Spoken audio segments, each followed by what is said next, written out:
Hello बच्चों, आज हम साइंस की वर्कशीट नंबर 65 करेंगे जो कि हमारी डेट 9 दिसंबर 2020 के लिए है। इस वर्कशीट में हम अपना न्यू चैप्टर कार्य तथा ऊर्जा शुरुआत करेंगे और हम उसमें ये जानेंगे कि बल द्वारा किया गया कार्य किसे कहते हैं। आज ज्ञान ने जिज्ञासा दीदी से क्या प्रश्न पूछा है कि जिज्ञासा दीदी, हम कब कहते हैं कि एक बल द्वारा कुछ कार्य हुआ है। तो जिज्ञासा दीदी ने ज्ञान को जवाब दिया है कि वैज्ञानिक रूप से कार्य की संकल्पना आम रूप से कुछ अलग होती है। कि वैज्ञानिक रूप से हम जो कार्य करते हैं और आम रूप में मतलब रोज़मर्रा की ज़िंदगी में हम कहते हैं कि हम कार्य करते हैं, तो जो भी सारे आप काम करते हो अपने रोज़मर्रा की ज़िंदगी में, ज़रूरी नहीं है कि वैज्ञानिक रूप से उसे कहा जाए कि वो कार्य हुआ है। अब आप इस वर्कशीट में वैज्ञानिक रूप से किए गए कार्य को और आम रूप से किए गए कार्य में क्या फ़र्क है, ये जानने और समझने की कोशिश करना। यदि एक बल के लगने पर किसी वस्तु की विराम अवस्था अथवा गति की अवस्था को परिवर्तन किया जा सकता है, तो हम कहते हैं कि उस बल द्वारा कुछ कार्य हुआ है। मतलब अगर बल लगा के, अगर कोई वस्तु, देखो, अगर कोई वस्तु गति की अवस्था में है तो बल लगाकर इसको रोक दिया जाए, या कोई वस्तु रुकी हुई अवस्था में है और बल लगाकर इसे गति की अवस्था में ले आए, तो हम वैज्ञानिक रूप से ये मानते हैं कि कुछ कार्य हुआ है।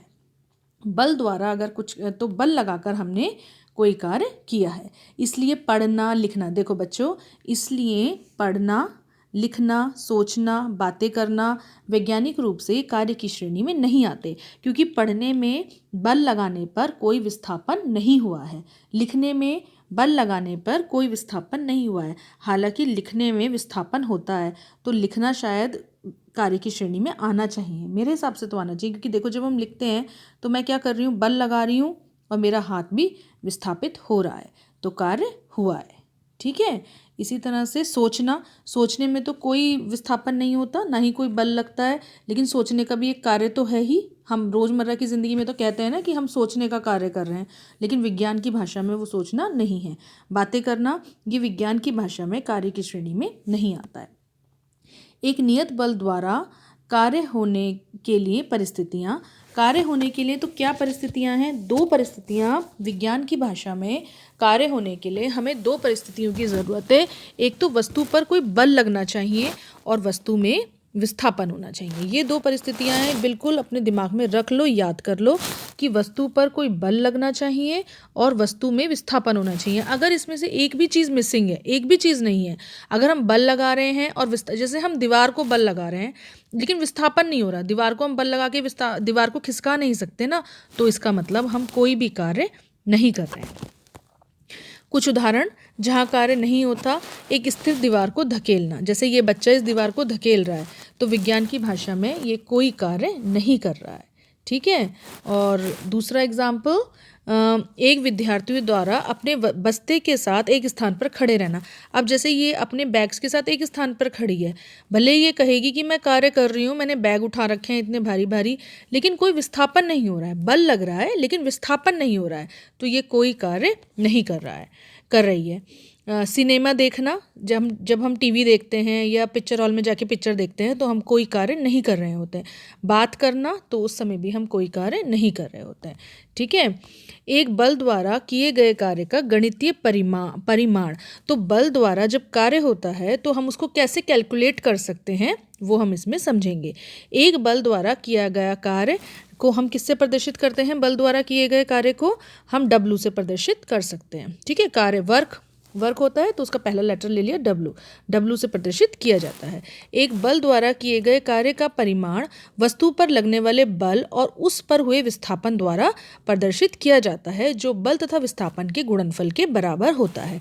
तो W बराबर बल, जो बल लगा, और गुणा में क्या आएगा, विस्थापन।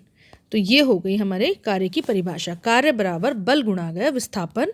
ये फॉर्मूला आप याद कर लें कि कार्य क्या होता है, कार्य बराबर बल गुणा गया विस्थापन, जो कि यहाँ पर लिखा हुआ भी है कि किया गया कार्य बल गुणा गया विस्थापन।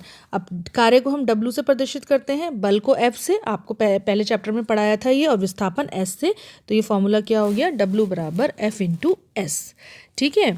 जब किसी वस्तु पर बल किसी कोण में लगता है, अगर सीधी रेखा में बल लग रहा है तो हमारा ये फॉर्मूला काम करेगा, लेकिन बल अगर कोण में लगता है तब किए गए कार्य में हम उस कोण को भी जोड़ देते हैं, और वो कोण कितना होता है, कॉस थीटा। जैसे ये देखो, ये पिक्चर में दिखाया है बल की दिशा, विस्थापन की दिशा, और इन दोनों के बीच में बनने वाला कौन सा कोण है, ये कॉस थीटा। यह एक अदिश राशि है। अदिश राशि मतलब जिसमें परिमाण होता है लेकिन दिशा नहीं होती। कार्य कैसी राशि है, एक अदिश राशि है, इसमें परिमाण होता है लेकिन दिशा से इसका कोई लेना देना नहीं है। कार्य का मात्रक न्यूटन मीटर होता है, और इसको हम एक जूल न्यूटन मीटर को हम जूल से भी प्रदर्शित कर सकते हैं। एक जूल बराबर, यदि एक न्यूटन बल द्वारा किसी वस्तु में 1 मीटर विस्थापन किया जा सके तो उस पर किया गया कार्य 1 जूल कहलाता है। तो 1 जूल कितना होता है, 1 जूल कार्य का मात्रक है, और इसको हम कैसे नापते हैं, कार्य का मात्रक 1 जूल, कि अगर किसी वस्तु में 1 न्यूटन का बल लगाकर 1 मीटर उसको विस्थापित किया जा रहा है तो किया गया कार्य कितना होगा, 1 जूल होगा। ठीक है, तो ये होता है 1 जूल। धनात्मक, ऋणात्मक और शून्य कार्य धनात्मक हो सकता है, ऋणात्मक हो सकता है और शून्य भी हो सकता है। यदि वस्तु पर लगने वाला बल तथा उसके विस्थापन की दिशा समान हो तो उस परिस्थिति में कार्य को धनात्मक कार्य कहा जाता है। यदि जब हम किसी वस्तु पर बल लगा रहे हैं और उसी दिशा में विस्थापन हो रहा है तो तब जो कार्य होता है वो कौन सा कार्य होता है, धनात्मक कार्य होता है। उदाहरण, एक बच्चे का खिलौने को खींचना। जैसे कोई बच्चा खिलौने को खींच रहा है तो वो जिस ओर अपनी ओर बल लगा रहा है और खिलौना भी उसकी ओर ही चल रहा है, तो ये कैसा हुआ, धनात्मक कार्य हो गया। एक चुंबक का लोहे को अपनी ओर आकर्षित करना, ये कैसा कार्य है, धनात्मक कार्य हो गया, क्योंकि कार्य में लगने वाले बल और विस्थापन की दिशा समान है। यदि वस्तु पर लगने वाले बल तथा उसके विस्थापन की दिशा एक दूसरे के विपरीत होती है तो उन परिस्थितियों में कार्य ऋणात्मक हो जाता है। उदाहरण के लिए, एक चलती हुई कार में ब्रेक लगना। जैसे हम किसी चलती हुई कार में ब्रेक लगाते हैं तो कार जो है वो रुक जाती है। तो ये कौन सा कार्य हुआ, ये बल लगाने की दिशा के विपरीत दिशा में कार्य हुआ। विस्थापन विपरीत दिशा में हुआ, जिस दिशा में बल लगाया। अगर ब्रेक लगाने से कार्य और तेज स्पीड में चलने लगे, जैसे जो स्पीड वाला बटन दबाने से कार्य और तेज स्पीड में चलने लगती है ना कार, तो वो धनात्मक कार्य होता। लेकिन ब्रेक लगाने से कार रुक गई है तो ये कौन सा कार्य हुआ, ऋणात्मक कार्य हुआ। एक गोलकीपर द्वारा फुटबॉल को रोकना, तो ये कौन से कार्य हैं बच्चों, ऋणात्मक कार्य हैं। इसमें हम कार्य को माइनस में लेते हैं। F या तो F माइनस होता है या S माइनस हो, दोनों ही केस में कार्य का जो मान आता है वो माइनस में आ जाता है। जब बल द्वारा किया गया कार्य शून्य है, किया गया कार्य शून्य तब कहलाता है यदि बल द्वारा वस्तु की अवस्था में कोई भी परिवर्तन ना आए। जैसे कि आपने अभी ये 3 एग्जाम्पल देखे थे, ये दीवार का धकेलने वाला, ये वाला एग्जाम्पल, ये एग्जाम्पल, तो इन तीनों परिस्थितियों में कार्य हो रहा है लेकिन विस्थापन नहीं हो रहा, तो इसे तभी इन केसेस में हम कार्य को शून्य मान लेते हैं कि कोई कार्य नहीं हो रहा है। यदि बल द्वारा वस्तु की अवस्था में कोई परिवर्तन ना आए अथवा बल तथा विस्थापन एक दूसरे के समकोण पर हो तो ऐसी स्थिति में कार्य शून्य होता है, क्योंकि समकोण पर होने पर क्या होगा, कॉस थीटा का मान 0 हो जाएगा और कार्य भी शून्य हो जाएगा। पृथ्वी के चारों ओर चक्कर लगाता एक उपग्रह, कुली के सिर पर बोझा, ये सब शून्य कार्य के उदाहरण हैं। अच्छा, अब देखो इसके क्वेश्चंस देख लेते हैं। परिभाषित कीजिए किया गया कार्य और 1 जूल को। ये दोनों ही एग्जाम्पल आपको यहाँ से मिल जाएंगे कि किया गया कार्य किसे कहते हैं और जूल को की परिभाषा ये है, ये कार्य की परिभाषा है और ये जूल की परिभाषा है। वैज्ञानिक रूप से कार्य होने की परिस्थिति अथवा दशा बताइए।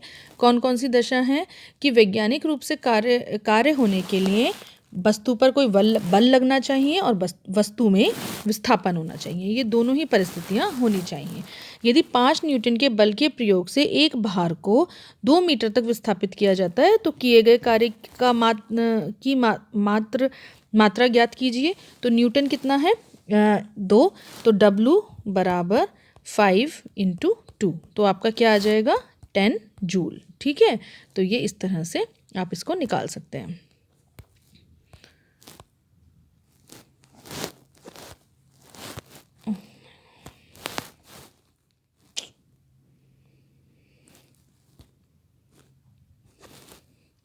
नेक्स्ट क्वेश्चन है बच्चों, यदि 5 न्यूटन बल की, ये तो हो गया, अपने दैनिक जीवन से धनात्मक, ऋणात्मक और शून्य कार्य के उदाहरण दीजिए। ये आप लोग आराम से दे सकते हो, आपको ये चीज़ पूरी समझ में आ गई है कि धनात्मक कार्य किसे कहते हैं, ऋणात्मक कार्य किसे कहते हैं और शून्य कार्य किसे कहते हैं।